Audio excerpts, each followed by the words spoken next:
Welcome back to Komal classes. आज की इस वीडियो में हम डिस्कस करेंगे क्लास 6 सोशल स्टडीज़ का चैप्टर नंबर 1। जैसे कि हम सब जानते हैं क्लास 6 की बुक एक नए सीरीज़ से आपके सामने आ गई हैं, जिसमें आपके सारे चीज़ों को एक ही बुक में रिप्रेजेंट किया गया है।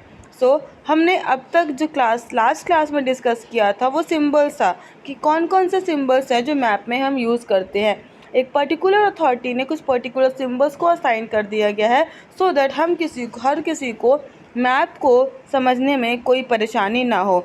After knowing about the symbol we will start our study discussion regarding mapping the earth. अब यहाँ पे कहा जा रहा है कि हम अर्थ को कैसे मैप करेंगे। ठीक है, मैप अर्थ को किस तरीके से हम डायरेक्शंस बनाएंगे, अर्थ को किस तरीके से लोकेट करेंगे और पेपर पे। तो यहाँ पे कहा जा रहा है mapping the earth is more difficult because our planet is not flat. Earth को मैप करना बहुत ही ज़्यादा डिफ़िकल्ट है क्योंकि हमारा जो प्लैनेट है, ये जो हमारा अर्थ है, ये पूरी तरीके से फ्लैट नहीं है। ठीक है, मतलब जैसे ये शीट हमें दिख रही है या फिर जो आपको ये स्क्रीन दिख रही है, इस तरीके से पूरी तरीके से फ्लैट आपका अर्थ नहीं है। It is nearly a shape of a sphere. ये थोड़ा सा स्फेरिकल शेप है, ना तो गोल है ना तो ओवल है, स्फेरिकल शेप का है, मतलब सर्कल और ऊपर से थोड़ा सा चिपटी हुई सी है। एक्चुअल में एक और टर्म आप इसको दे सकते हैं जिसे हम देखते हैं geoid.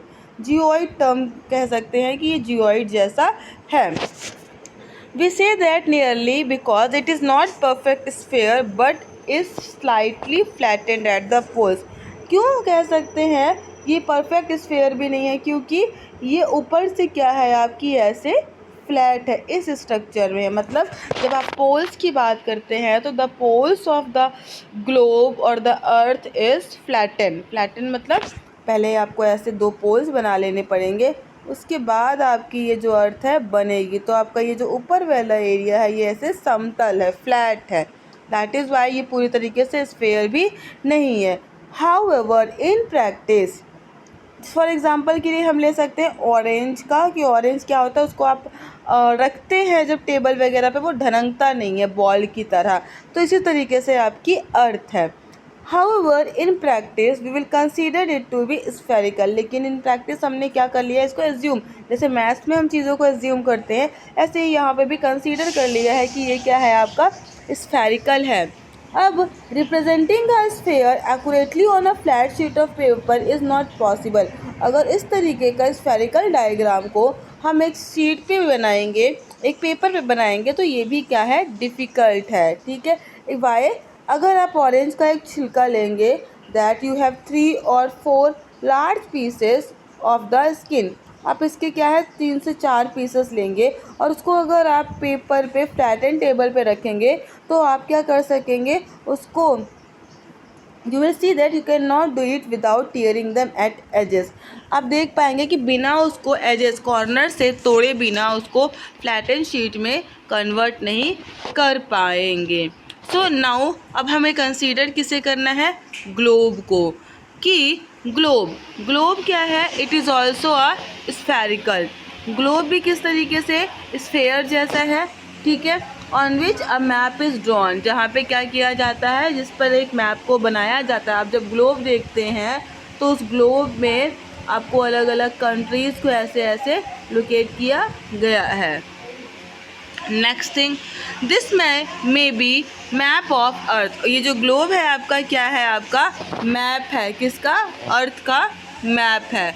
The moon, the planets, stars and the constellation in the sky etcetera. ठीक है, इन सब के बारे में आपको ये ग्लोब बताता है।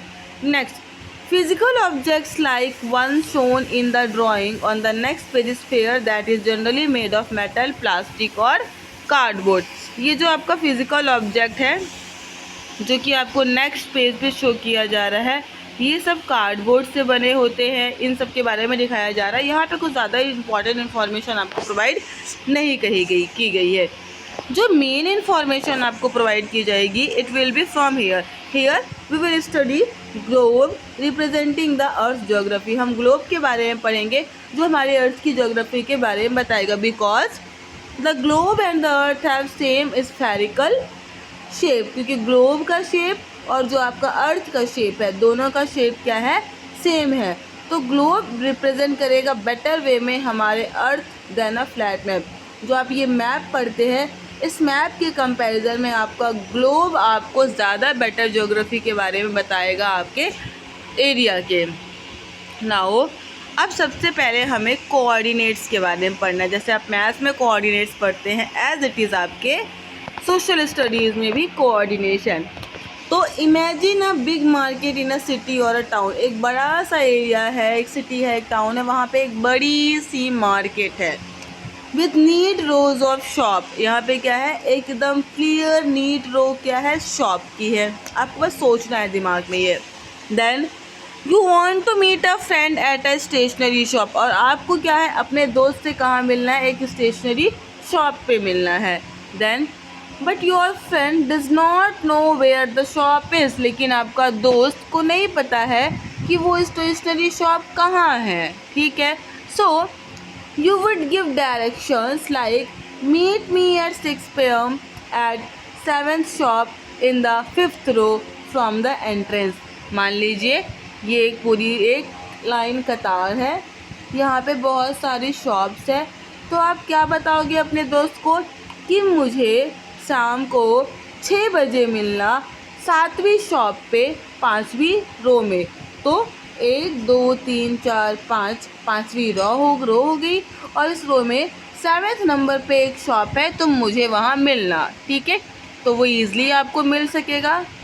This will allow your friend to precisely determine your location. इसको आपकी लोकेशन पता करने में ईजी होगी, डायरेक्ट नहीं होगा और वो भटकेगा नहीं इधर उधर, जैसे यहाँ पे कहा जा रहा है, ठीक है। तो यहाँ पे क्या कहा जा रहा है, ये शॉप्स हैं। अब यहाँ कहा जा रहा है कितनी रोज़ हैं, ये है 5th रो, मतलब ये वाली रो। इस रो में क्या है, 7th नंबर में आपके दोस्त की शॉप है। एंट्रेंस यहाँ से शुरू है, तो जब एंट्रेंस करेंगे तो 7th नंबर पे आपके दोस्त की शॉप उसकी मिल जाएगी और वो ईज़िली आपको ढूंढ लेगा। Now consider the chess board. अब आपको चेस बोर्ड के थ्रू समझाया गया है। To record moves by advance player, letters are placed alongside the main piece. तो यहाँ पे कहा गया है तो रिकॉर्ड मेंटेन करने के लिए जो मूव है एडवांस प्लेयर के, उसके लिए हमने क्या किए हैं, लेटर्स को प्लेस किए हुए हैं A to H and numbers from 1 to 8 in between the two sides. The simple system allow players to mark each square and record every move.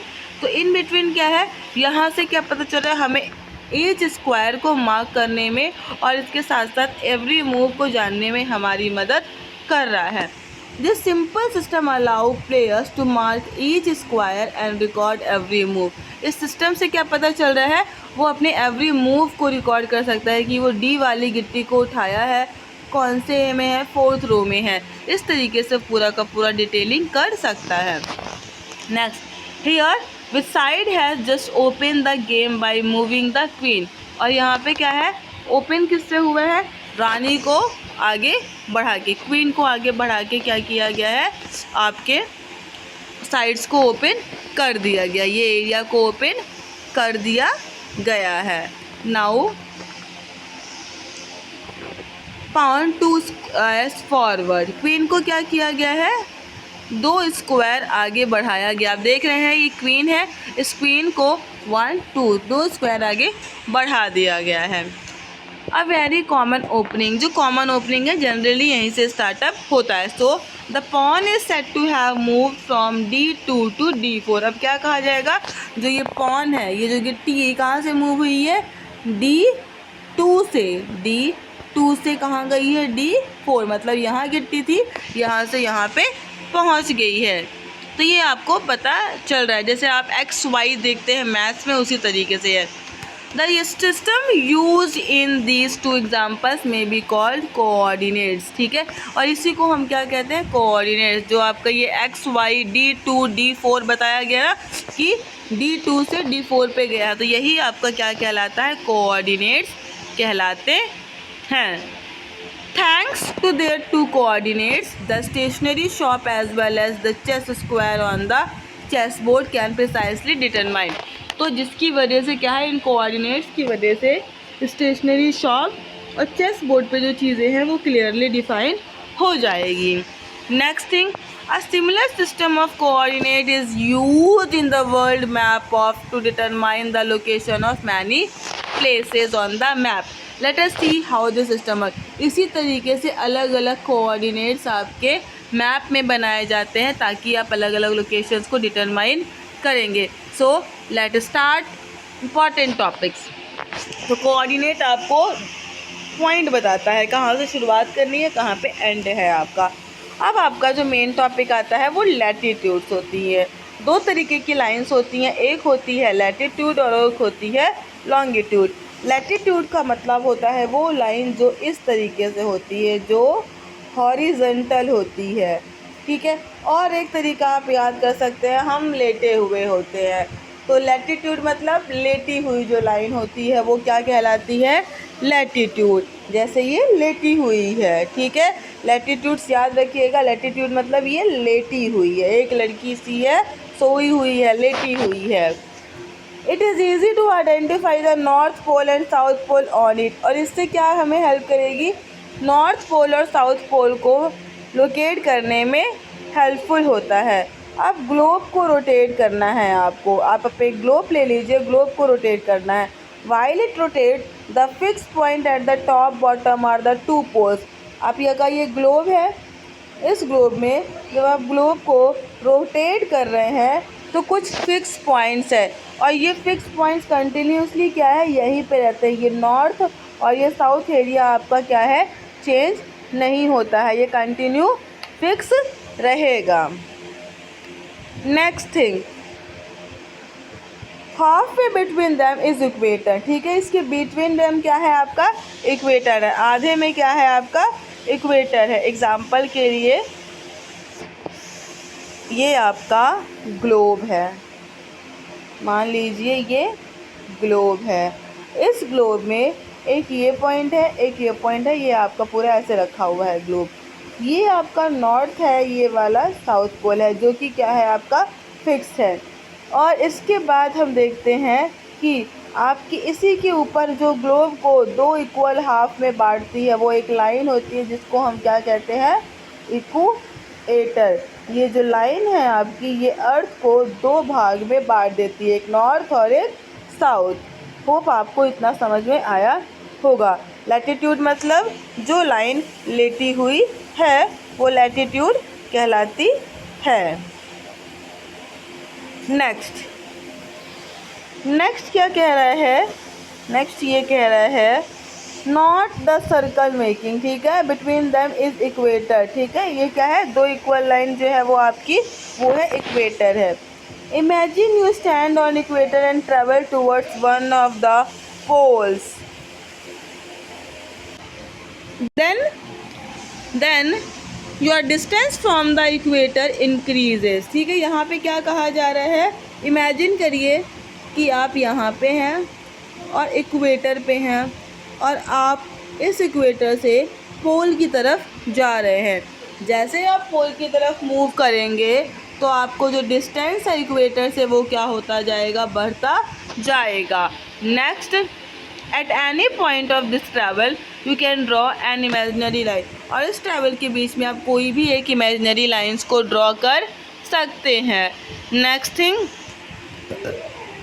Eight a line that runs east and west, जो किधर run करेगी, east side को और west side को। ये ऐसे लंबी लंबी लाइंस को आप ड्रॉ कर सकते हैं जो ईस्ट और वेस्ट को रन करेगी। देन पैरेलल टू इक्वेटर, और इक्वेटर को parallel lines that run east and west and parallel to equator, sorry my mistake. यहाँ पे कहा जा रहा है कोई भी आप लाइन ड्रॉ कर सकते हैं जब आप इक्वेटर की दूरी पे जाएंगे, और एक लाइन जब ड्रॉ करेंगे तो वो जो लाइन होगी आपकी कैसे होगी, ये इक्वेटर है और आप ऊपर जा रहे हैं तो आपका डिस्टेंस बढ़ेगा, और यहाँ पे आप एक लाइन ऐसे ऐसे ड्रॉ करेंगे। These lines are parallel to, ये आपका इक्वेटर है, इस इक्वेटर के पैरेलल आप क्या करेंगे, लाइंस को ड्रॉ करते जाएंगे। Such a line parallel called latitude, ठीक है।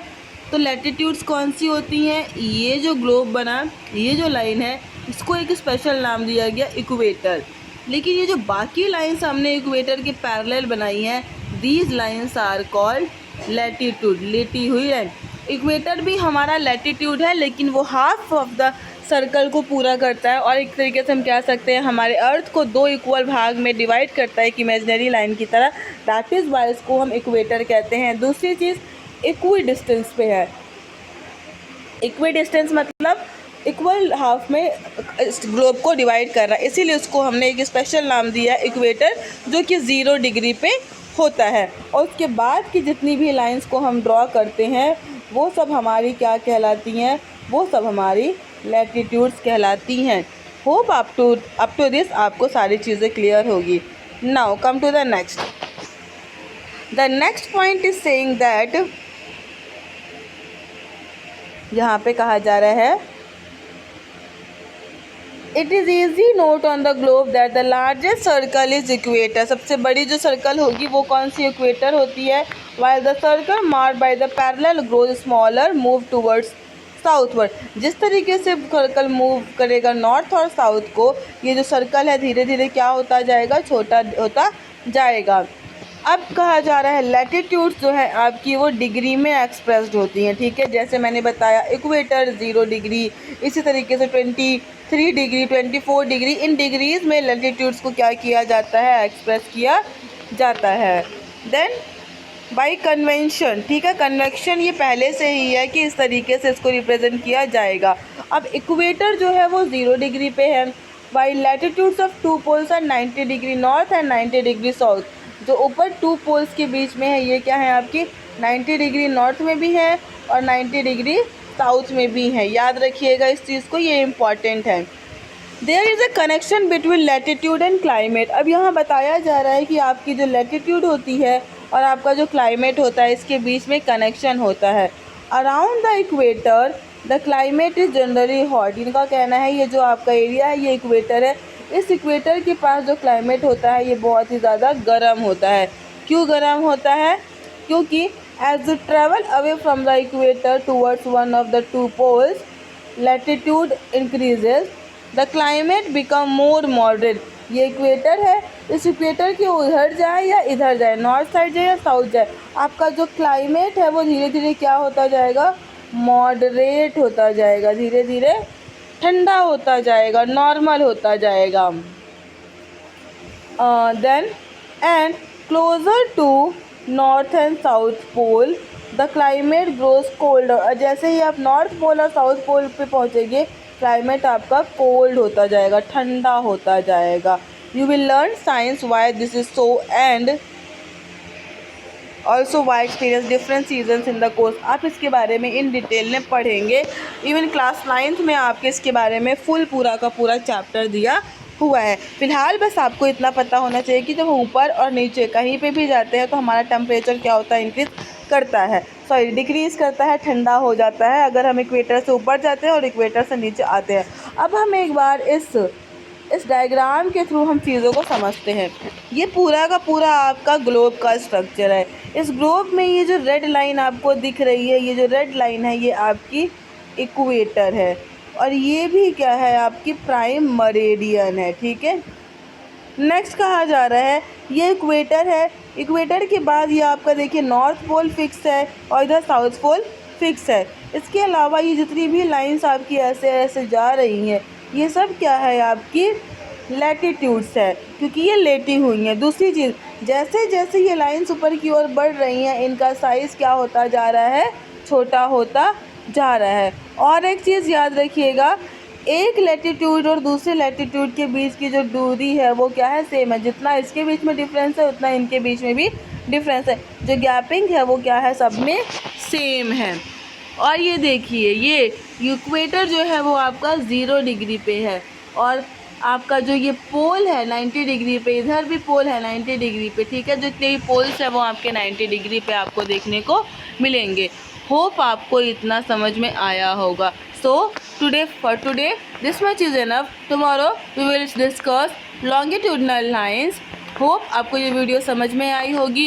कल आप इतना पढ़ के आइएगा, इतना समझ के आइएगा, और कल हम एक नया टॉपिक डिस्कस करेंगे जो होगी लॉन्गिट्यूड, जो एक इमेजिनरी लाइन है वो भी। ठीक है, okay, goodbye, take care of your self.